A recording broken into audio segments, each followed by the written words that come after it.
કેન્દ્ર સરકારના વીબી જીરામજી બિલને નર્મદા જિલ્લાના લોકોએ ઉત્સાહભેર આવકાર્યો છે। જિલ્લામાં ખેતી તથા ખેત મજૂરી મુખ્ય વ્યવસાય હોવાથી આ બિલ જિલ્લાના ખેડૂત, શ્રમિક અને ગ્રામીણ વર્ગ માટે લાભદાયી સાબિત થનાર છે। ત્યારે જીરામજી બિલ થકી ખેતી સાથે જોડાયેલી સહાયક પ્રવૃત્તિઓને પ્રોત્સાહન મળશે તો ગ્રામીણ આર્થિક વ્યવસ્થા મજબૂત બનશે તેમજ ગરીબ અને મધ્યમ વર્ગના પરિવારોને આર્થિક સ્થિરતા મળશે।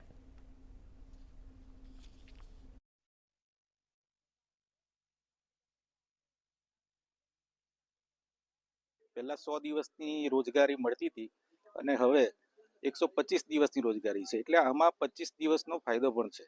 અને બીજી વાત કે જો કદાચ 125 દિવસની રોજગારી ના મેળવી શકે તો એને પેન્શન આપવાની પણ આમાં યોજના છે।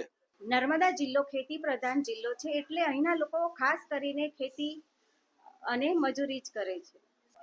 ચોમાસામાં એમને ખેતરમાં જવું હોય તો આ યોજનામાં 60 દિવસ એમને મંજૂરી પણ મળે છે જવા માટે, એટલે આ યોજના ખરેખર અમારા જિલ્લા માટે તો ખૂબ જ સારી યોજના છે। જો મને 125 દિવસની રોજગારી નહીં મળે તો મને પેન્શન પણ મળશે, એની મને આનંદ છે। સરકારનો આ બાબતે હું આભાર માનું છું કે જે આ બિલ ખૂબ સારું છે। આજે ડિજિટલ વસ્તુ આવી છે કે એમની ઓનલાઈન બી હાજરી થશે, ઓનલાઈન પેમેન્ટ થશે ને ઓનલાઈન જ બધું થવાનું છે, એટલે વચ્ચેટિયા પણ નીકળી ગયા છે। આ યોજના ખરેખર સારામાં સારી છે।